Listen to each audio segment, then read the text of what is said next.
welcome back to my YouTube channel, English and Literature with Carol. Story, okay? Story come. Today I have a story. I want to share with you a story of a woman. I heard this story and I found it very interesting. By the way, do you know you could be identifying as a certain person, but it is only your mother who knows where you came from. Now, in this story, it was told that, and by the way, it's a true story from the Chuka community. The Chuka are in the Rakanithi, the central part of Kenya, in the Rakanithi. Now, during that time, a woman called Ciambai was a great woman.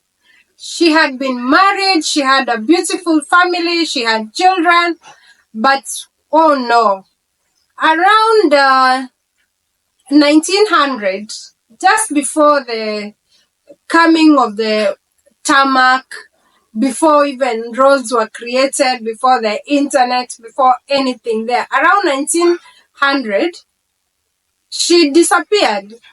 Why did she disappear?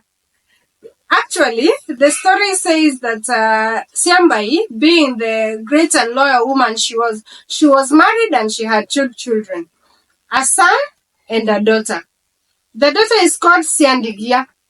So Ciandigia is the one who told me this story when I was very young, and I thought I would share with you. And tell me what you think of this. So there was hunger. And you know, during those years, the women are the ones who used to travel very far away to look for food. So there was hunger in Chuka, around Thuita there. If you know Thuita, that is where that woman used to live. So she walked with her friend, with one of her friends. Let's call her Ciambaka, this old woman. So these women said, no, our children cannot starve here. Their husbands used to beat them.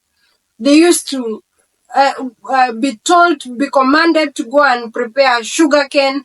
You know, you can prepare beer from the sugarcane. I know the people from the Chuka community knows this story of preparing the beer from the sugarcane. So the women used to labor.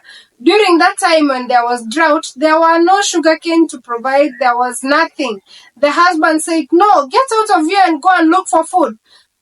Remember, she has two children. So she and her friend, they went very far away. Ciambai and Ciambaka went very far away. They started walking, looking for food. During those years, there were no roads. You'd guess your path. You didn't even know your way. So they walked for about 10 kilometers. Not even 10, 20, not even 20.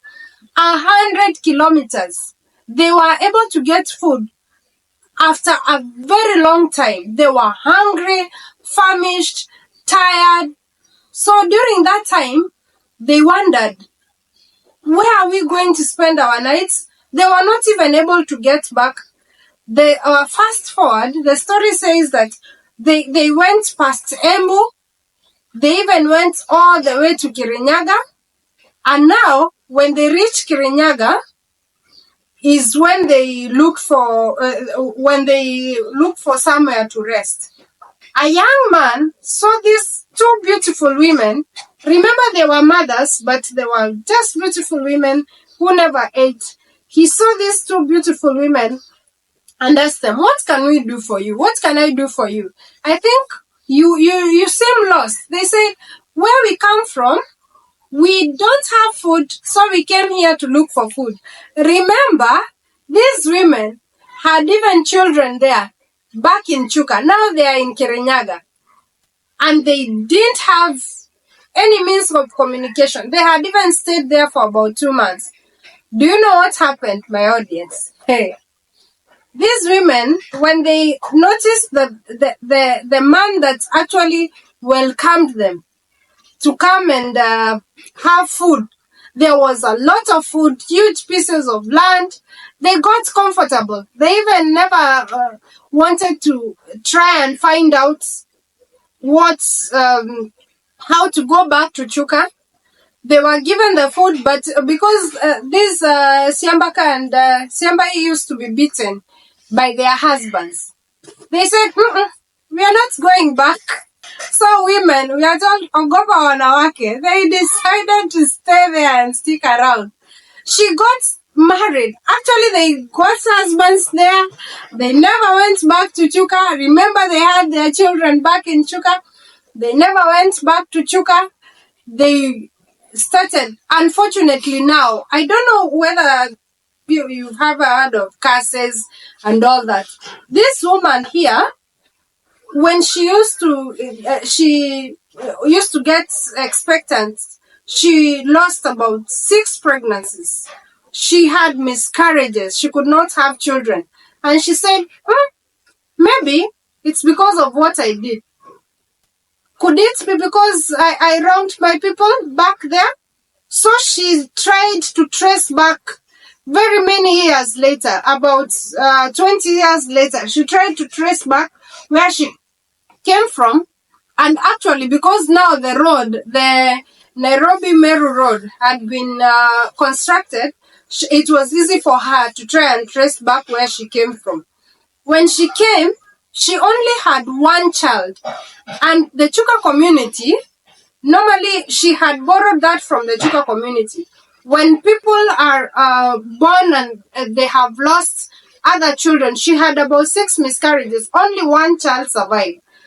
Only one of her sons, it was a son, that is one of the children survived. So she thought she was cursed. But maybe coming to think of nowadays, maybe she had an issue to do with maybe rhesus factor or the compatibility with the spouse. That's how she wasn't able to get. So when I was told this story, I had actually met this woman when I was a very young child. She had come and she had found her daughter, Ciandigia. She had become a fully grown woman, having born about 7 children, and now she had come back. The mother had come back saying the way she was lost about 30 years ago, and now she was told, now if you got lost, you never even tried to find out where to come from. She said, how to get back. She said, okay, to be honest, my husband used to beat me a lot, and this other one here never used to beat me up. So that is how Ciandigia ended up having her relatives in Kirinyaga. And even up to today, those families, the great-grandchildren of Ciandigia's children and the Kirinyaga family, are always intertwined because the mother had gone to look for food and she never went back to her husband. That is the end of my story. I hope you enjoyed. I hope you learned something. Ogopa wanawake. Bye. Keep subscribing to my YouTube channel.